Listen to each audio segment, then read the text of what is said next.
Tá dando erro na minha gravação, agora voltou. Tá. E aí, assim, gente, o que caracteriza o ser humano, né? A ideia de que a gente busca se conhecer, se olhar no espelho e entender quem a gente é. Quem sou eu? O que eu estou fazendo aqui? Quais os meus sonhos? O que eu quero ser feliz. Como é que eu vou fazer para ser feliz? Né? Como é que eu vou fazer para alcançar os meus sonhos? O que eu preciso fazer? E aí, ao me conhecer e pensar sobre mim, ou seja, pensar sobre as máscaras que eu uso no dia a dia, nos personagens que eu vou me transformando, né? Ai, que coisa boa, fico feliz, né? Fico feliz de saber disso também. Esses personagens que a gente vai assumindo, né? O personagem de filho, de irmão, de tio, né? De parente, de aluno, de professor. Esses personagens que a gente vai assumindo no dia a dia.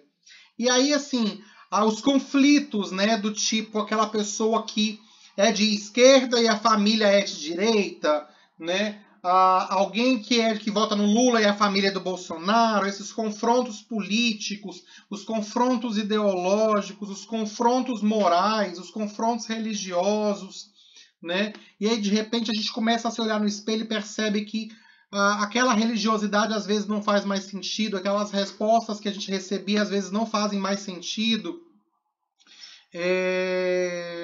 A gente não acaba não concordando mais com as coisas e a gente começa então a se questionar e questionar. E ao se questionar, a gente questiona a realidade que está à nossa volta. Questiona a família, questiona amigos, questiona um bocado de coisa. E aí a gente se lembra que a gente é animal político, que a gente vive em sociedade, que a gente não está sozinho no mundo. Né? E aí, assim, o que eu quero deixar no mundo? O que eu quero para o mundo? E ao estarmos no mundo, a gente lembra do nosso lado cultural, do nosso lado moral, da nossa família. Então, ser humano é construir cultura, é construir memória, é construir história, né? Quem são vocês que são aí da região do campus, né? Que trazem com vocês memórias de imigrantes, né? A maioria traz consigo memórias de imigrantes. E que essas memórias e a cultura pomerana, alemã, italiana, como é que isso está presente na vida de vocês? Vocês são o que vocês são pelas histórias que foram se constituindo. Do mesmo jeito que eu sou o que eu sou, pelas memórias que eu tenho do interior de Minas Gerais, né? Pelos lugares por onde eu passei, por onde eu andei, pelas pessoas com as quais eu convivi, pelas culturas com as quais eu pude experimentar. Então o ser humano além de ser esse animal racional, que pensa, que dá nome para as coisas, é um ser que vive em sociedade, que vive em cultura, que tem história, que tem memória, né? E aí, por exemplo, a comida... sim, eu sou de Minas. Eu sou de Patos de Minas. A comida é uma coisa importante porque ela desperta na gente memórias, né? Eu lembro da comida da minha avó, o cheiro da casa da minha avó, perfumes nos trazem memórias, né? Às vezes fotos e imagens. Quem aí não lembra de algumas coisas quando está comendo ou sente um perfume, alguma coisa, né? Então nós somos esse ser de memória, né? Esse ser de lembranças, né? Você é de Lafayette, pertinho de BH. Né? Eu morei em Ouro Preto muito tempo, estudei em Ouro Preto, meu marido é de Ouro Preto, né?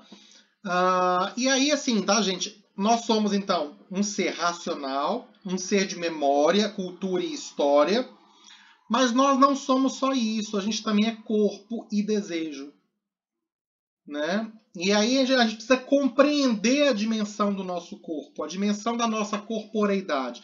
Antes de entrar na dimensão da corporeidade, a indicação do filme, lá do documentário Ilha das Flores, que ele brinca muito com a ideia de que nós somos diferentes dos outros animais porque a gente pensa. Mas no final das contas, a gente trata outras pessoas pior do que a gente trata alguns animais, né? A gente trata os outros com lixo, com um bocado de coisa, né? Então, assim, será que a gente é racional mesmo? Né? Eu fico olhando para Jesus, eu estava falando dele mais cedo, desse cara, ele deve estar assim, já chamou meu nome muito hoje, né? Ô saudade da casa de vó, né? Jesus deve estar falando assim, eita, esse menino já me chamou pelo nome várias vezes hoje, né? Eu fico pensando se ele não está arrependido de ter vindo aqui, né? Morrido na cruz, escravejado, com um monte de espinho na testa, apanhado tanto que apanhou, sofrendo tanto que sofreu para salvar a humanidade, E a humanidade não aprende.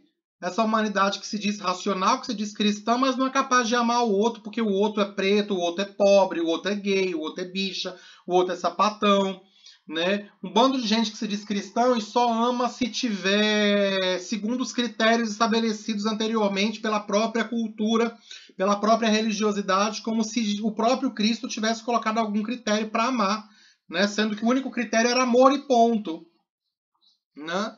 E aí eu fico perguntando se ele não está arrependido, né? Porque aí a gente pensa, com tanta desgraça que já passou pelo mundo, com tanta guerra, com tanta coisa, com tanta fome, com tanta miséria, e agora com corona e o povo não aprende.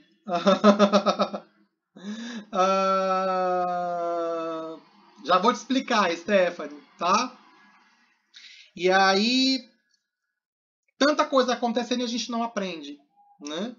E aí, assim, será que as coisas fazem sentido, né? Eu vou testar a minha internet aqui, Stephanie, só um minutinho.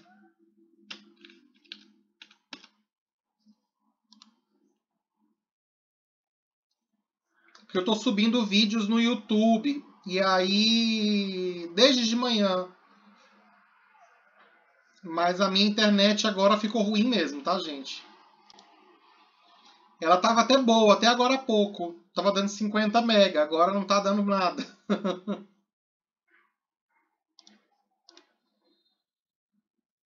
Pera aí que eu vou tentar trocar de rede, tá?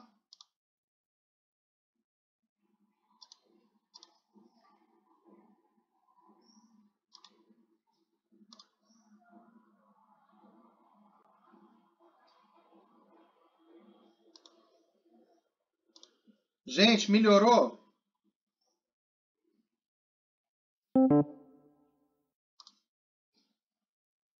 Veja se melhorou aí pra mim.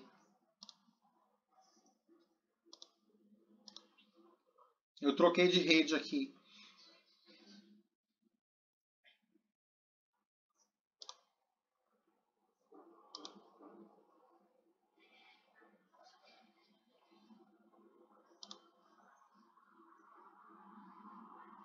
Ah, tá bom. Então vamos lá. E aí é isso, tá, gente? O que é esse ser humano? Será que a gente é racional mesmo, né? Porque a gente é egoísta, a gente é individualista, e por aí vai. Tentando explicar a pergunta da Stephanie. Sim, o Descartes tem a ver com isso, o Platão tem a ver com isso, o Aristóteles tem a ver com isso, um monte de gente tem a ver com isso, tá? O que é metafísica? Tá? O nome metafísica, por exemplo, ele aparece em Aristóteles porque Aristóteles escreveu 2 livros. O primeiro ele escreveu Física. Né? O que era o livro da Física? Era o livro em que Aristóteles vai definir o que é o tempo, ele vai explicar as coisas físicas. O que é coisas físicas? As coisas, entre aspas, sensíveis. Aquilo que a gente consegue perceber pelos nossos sentidos. Tá? Então, tudo que é físico é aquilo que a gente consegue perceber pela nossa corporeidade, pelo nosso corpo, tá? A dimensão física é a dimensão, por exemplo, material, né? Que e aí alguns nomes, alguns filósofos vão dando alguns nomes para as coisas ao longo da história da filosofia, né? Por exemplo, Platão falava do sensível e do inteligível. O que é isso, né? É mais ou menos as coisas que a gente percebe pelos sentidos e as coisas que a gente percebe pelo nosso intelecto, né? Pela nossa alma, pela nossa inteligência, aquilo que de alguma maneira parece ser abstrato, mas isso não significa que a pessoa quer algo não exista. É aquilo que está no plano das ideias, de alguma maneira alguma coisa que eu não consigo ver com os meus olhos físicos.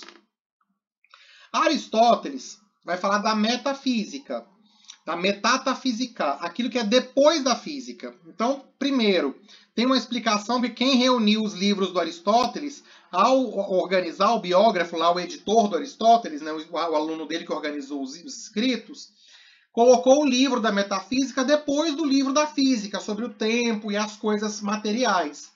E aí, uma das explicações é essa. Mas a metafísica é isso também, que é além da física. Então, a gente está falando da dimensão do sobrenatural, da dimensão do para além do humano e etc. Tá? Então, quando a gente falar de metafísica, envolve tudo isso que de alguma maneira a gente não consegue pegar, a gente não consegue ter domínio e controle físico, material e racional. Por exemplo, Kant vai falar para a gente que algumas coisas não são objetos de conhecimento, né? O que não é objeto de conhecimento, por exemplo? Deus não é objeto de conhecimento. Porque Deus é completamente metafísico. Deus é um ente metafísico, né? Então, Deus não é objeto de conhecimento. Deus é objeto de crença, né? Eu não posso conhecer Deus, mas eu posso acreditar nele, eu posso ter fé, né? Nesse sentido, assim, o que é o conhecimento? É você estabelecer um conceito, tentar entender o que é, como é que funciona, estabelecer um discurso, né?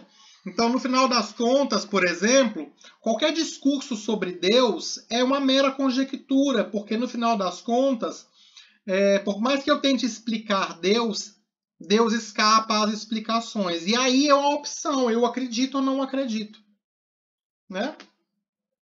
Algumas questões, por exemplo, são questões de gosto, que ultrapassam o conhecimento, porque elas entram na esfera daquilo que nos agrada ou desagrada, por exemplo. Né? Que a gente vai estudar sobre isso quando a gente for falar de estética e erotismo, tá? Mas a metafísica são essas coisas assim que ultrapassam esse plano científico, racional, material, né?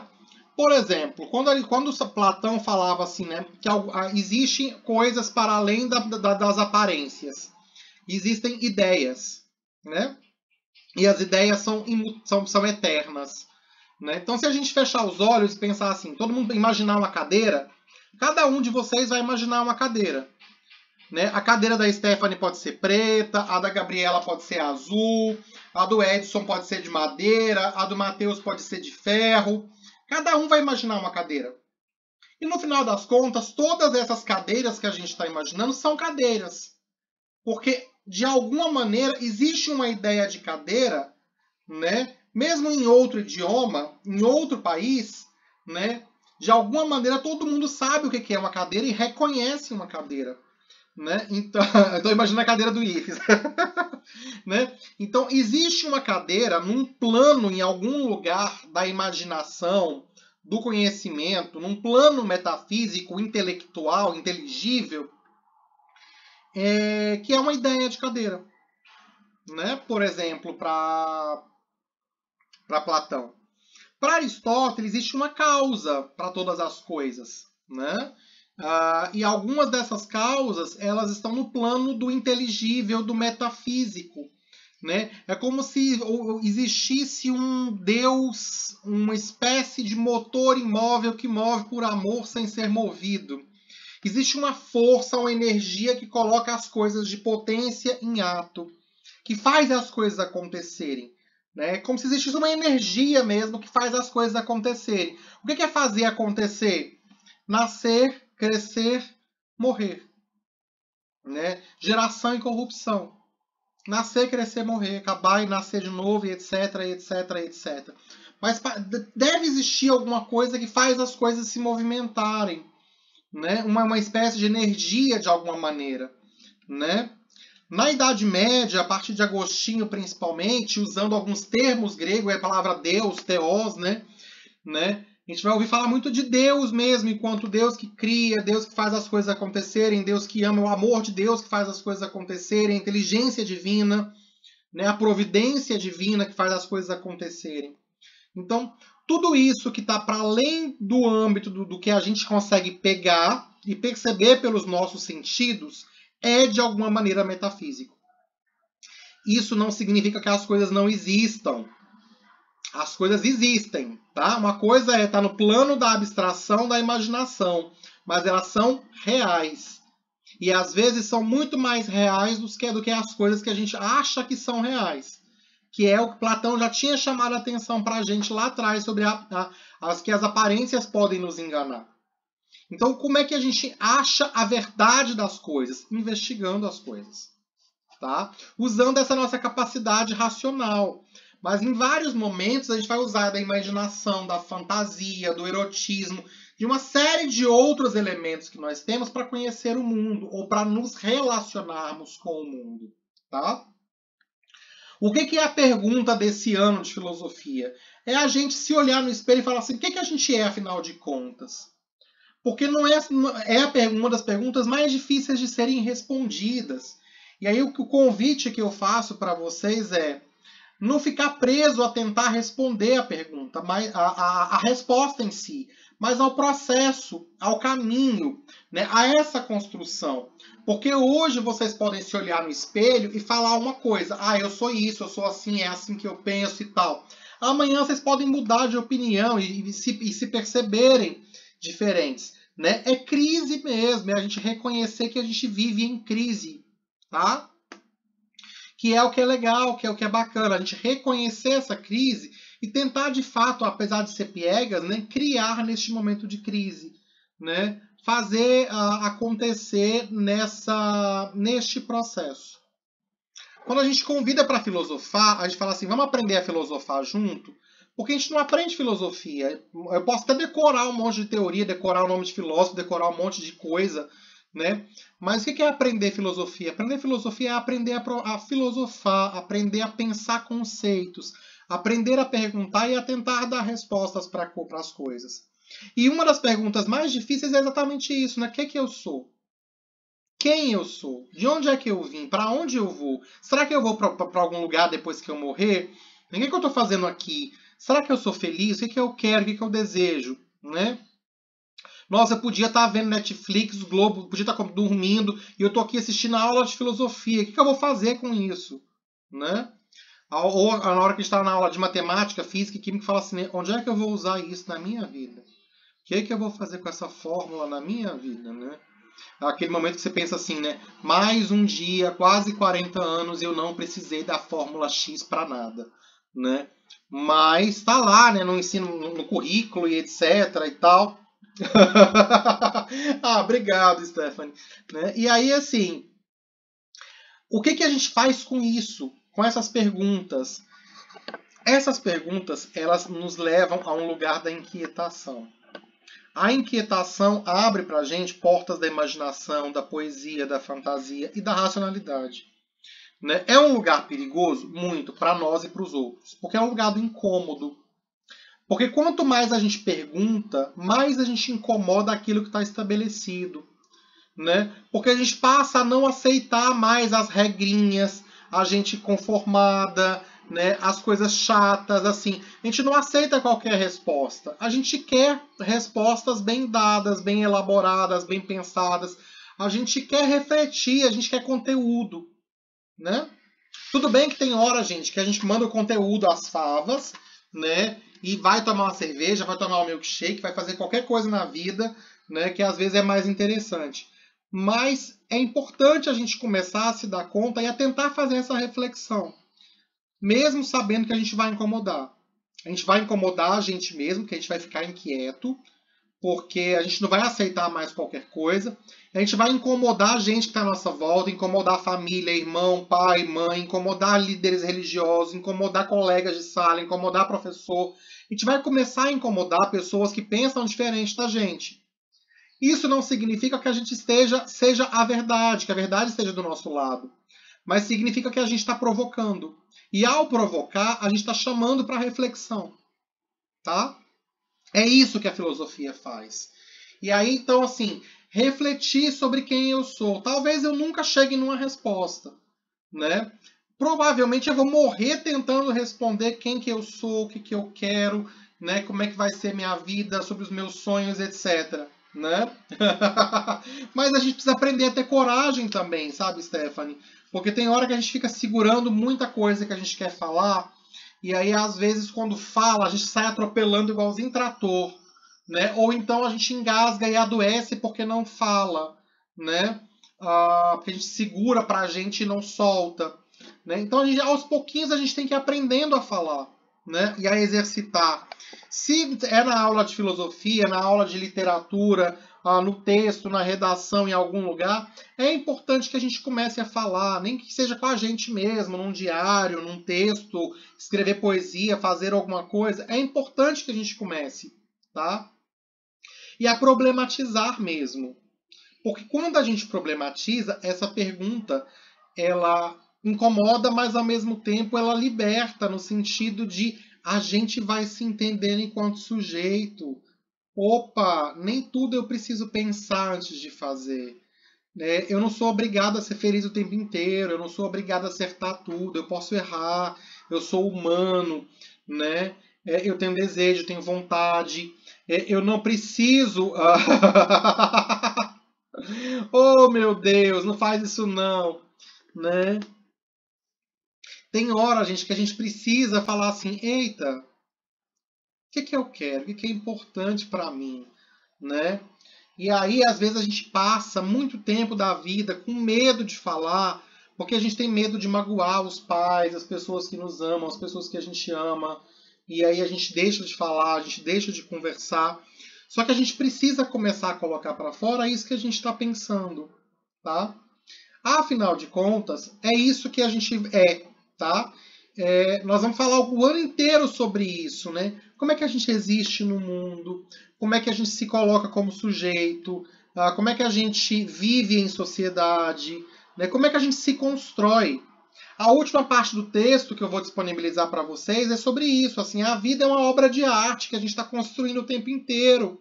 Né? E aí Plotino, que é o autor que eu estudo, que eu pesquiso, ele fala muito disso, assim, olha, a gente tem que se comportar como artista. Enquanto a obra de arte não tiver obra de arte, ela não estiver perfeita, a gente tem que continuar limpando, polindo, lustrando, pintando, desenhando, para ficar muito bonito, para ficar bem feito, né? Ah, é isso, é isso. Só que aí tem coisas, Stephanie, que a gente não consegue mudar. Porque tem coisas que elas estão fora do nosso alcance, né? E aí, aquilo que eu não consigo mudar, como é que eu faço? Eu tenho que aceitar ou eu vou aprender a conviver com isso, né? Por exemplo, eu vou falar para vocês assim, fisicamente algumas coisas me incomodam. O meu nariz me incomoda muito, né? Porque eu acho meu nariz gigante. Mas eu tenho cada vez mais me conscientizado de que eu fazer uma cirurgia é muito arriscado pelo tipo de nariz que eu tenho, pelo tipo de pele que eu tenho, por uma série de outros problemas de saúde. Então, assim, eu tenho aprendido a conviver comigo mesmo, a me olhar no espelho e me achar bonito, né? Aí de vez em quando eu olho umas fotos de 10 anos atrás, de 15 anos atrás, e falo assim, nossa, mas eu já fui muito pior. Né? Eu já melhorei, foi muito, graças a Deus, né? E etc. Então, assim, gostar da gente é um processo, porque e aí nós vamos falar muito disso no segundo trimestre, quando a gente for falar de padrões de beleza, padrões de estética, padrões de gosto, né? O que é belo, né? O que é uma pessoa bonita? É uma pessoa que tem medidas e proporções perfeitas, é uma pessoa que tem equilíbrio estético, né? O padrão de beleza é o padrão da moda, é a pessoa magra, loura, branca, nos olhos azuis, alta, né? Esse padrão de beleza, por exemplo, já levou o mundo à guerra, ao nazismo, né, por achar que os outros eram feios e que não cabiam no mundo. Então, que já que o outro é feio e não cabe no mundo, eu posso me livrar. Que era, por exemplo, o discurso do Hitler, né? Aquilo que é diferente do padrão ariano não cabe no mundo, então a gente tem que extirpar. Os problemas da moda. Para, menina, para.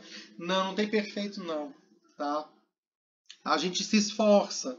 E aí é esforço mesmo, Stephanie, no sentido assim de a gente perceber os padrões mesmo e questionar os padrões. A mídia estabelece padrões, a internet, Facebook, Instagram, TikTok, a TV, os filmes, o cinema, tudo estabelece padrões. A gente vai aprendendo padrões de música, padrões de gosto e etc. E aí é difícil, porque a gente, principalmente depois que a gente entra na adolescência, gente, eu não gosto de sertanejo, só toca sertanejo, o que eu vou fazer? Eu sou diferente, eu sou estranho? Ou será que eu estou errado? Né? Eu gosto de poesia e o povo gosta de jogar futebol. Será que eu sou errado? Será que eu sou a pessoa louca? Né? Todo mundo na minha cidade é heterossexual, aprende na igreja que tem que casar, arrumar uma namorada, ter filho. E eu sou gay, e aí? Eu sou feio por isso? Eu sou pecador por isso? Eu sou diferente por causa disso? Né? A autoestima é um problema muito complicado, Stephanie. Assim, quando eu vejo, inclusive, pessoas que têm a autoestima muito alta, que se enxergam muito bem, eu fico até com medo. Eu falo assim, né? Será? Porque será que quem nunca passou por dúvida quanto ao corpo, quanto a padrão, quanto à aceitação? E aquela coisa, né, gente? A gente se olha no espelho, tipo assim, será que alguém vai gostar de mim do jeito que eu sou? Né? Será que eu vou achar um namorado, uma namorada? Será que eu vou ter que mudar para agradar as pessoas? Né? Poxa, mas eu detesto academia. Aí eu vou ter que ir para academia ficar lá malhando para ficar com um corpinho da hora, né? Eu tava com o cabelo grande, né? Aí fui lá e rapei o cabelo. Aí meu pai, tipo assim, o cabelo não precisava rapar, mas tem que arrancar a barba. O homem de barba fica feio, né? E aí eu falei, pai, mas eu gosto de ficar de barba, né? Pra mim não é feio, pra mim é bonito. Então, os padrões de gosto são diferentes. O modo como a gente se olha no espelho, né? Cada dia é uma situação nova. E aí, essa questão intelectual. Essa questão intelectual, tipo assim, eu vou falar pra vocês, tem dia que eu me sinto um merda, né? Tem dia que eu falo assim, eu sei capaz, eu estudei, eu dou conta de correr atrás de ser, eu sei que eu sou inteligente, eu vou conseguir fazer. Tem dia que eu me sinto uma fraude, tem dia que eu me sinto um merda, tem dia que eu não consigo escrever nada, né? E isso é conflito normal do dia a dia, isso é a vida, né? É sobre isso que a gente precisa conversar ao longo desse ano todo. O que é a vida no final das contas? Não tem fórmula, não tem magia. Vocês me veem aqui fazendo piada, rindo, brincando com vocês, mas eu tô com depressão, eu tô fazendo acompanhamento psiquiátrico, psicológico, eu tô cuidando da minha saúde, né? Então, assim, eu tenho as minhas dores, eu tenho as minhas dúvidas, eu tenho as minhas inquietações, assim como todo mundo, né? Então, ou seja, a gente é gente, gente. Gente é de carne e osso. Gente sofre, gente chora, gente ri, né? Gente briga. E aí, quem tem essa disposição para questionar, acaba doendo mais ainda. Porque, assim, eu tenho hora que eu falo, nossa, seria muito mais fácil se eu não pensasse nas coisas. Né? Levanta, trabalha, almoça, come, dorme, paga a conta e não pensa. Vai vivendo assim, empurrando com a barriga. Mas graças a Deus eu não sou uma pessoa que vai empurrar com a barriga. Né? Eu sou uma pessoa que vim aqui no mundo para fazer diferença, não só na minha vida, mas na vida de algumas pessoas. Né? É aquela coisa, eu não preciso ganhar o prêmio Nobel, mas eu sei que eu consigo fazer um mundo diferente. Eu posso deixar o um mundo diferente para os meus filhos, para a família, para os meus amigos, para os meus alunos. Eu posso ajudar a transformar. Né? Eu posso não ganhar o prêmio Nobel, mas quem sabe algum aluno não vai ganhar. Né? E aí, assim, tem hora que a gente não pensa mesmo, não, gente. A gente faz. Aí depois a gente para pensar, a gente se arrepende, a gente chora, a gente grita. Isso significa que a gente é humano. Eu quero que vocês compreendam o humano nessa multidão de dimensões. Ser humano não é simplesmente ter domínio da racionalidade. Não é porque a gente tem cérebro e um cérebro que pensa que a gente é diferente dos outros animais. Ser humano é muito mais complexo que isso, né? Quem viu aí a série do Lucifer na Netflix, a última temporada, ela traz algumas metáforas e alguns ganchos, né? Muito bacanas, algumas sacadas bacanas, né? né? No sentido assim, né? O Lúcifer, que é o diabo, ele acha que ele não é humano, que ele não consegue amar a humanidade. E aí ele vai se transformando, ele vai entendendo a dimensão do humano. Então, assim, um demônio pode ganhar alma. Um demônio pode ser humano. Um demônio pode até virar Deus. Né? Porque Deus se aposenta e o diabo pode ficar no lugar. Mas em que sentido? O sentido de que o ser humano é essa complexidade, não tem fórmula mágica. Não tem fórmula mágica para emagrecer, não tem fórmula mágica para ficar bonito, não tem fórmula mágica para não envelhecer. A gente tem que aprender a lidar com a gente. Do mesmo jeito que não é obrigado. Tipo assim, eu não sou obrigado a aceitar que meu nariz é desse jeito e eu quero mudar meu nariz. Beleza, se eu quiser mudar, eu vou lá juntar dinheiro, correr atrás de uma cirurgia e assumir os riscos de uma cirurgia. Né? Então, assim, se me incomoda alguma coisa em mim, eu preciso mudar.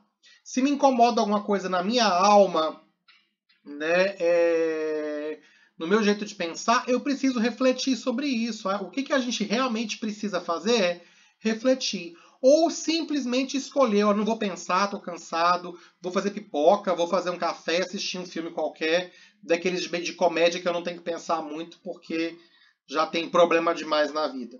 Tá? Gente, tem um monte de gente que é muito Sherlock Holmes, Enola Holmes, que pensa tudo, investiga tudo. Tem gente que nunca vai se perguntar nada. Tem gente que vai morrer achando que é daquele jeito, pronto, acabou com resposta pronta.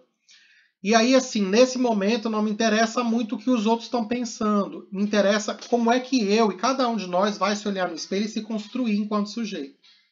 Vida é construção, tá? Então, assim, foi bom estar de volta com vocês. Sejam bem-vindos de volta. Quem ainda não enviou os vídeos, enviem. Avisem aos colegas que eu estou de volta.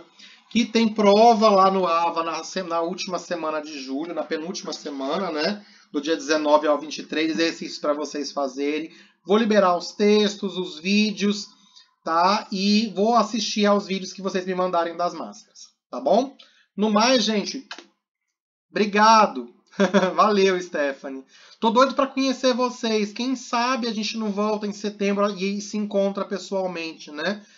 Se tudo der certo, vocês se vacinem aí da gripe quando for possível. Quando for possível vacinar, vacinem contra a Covid.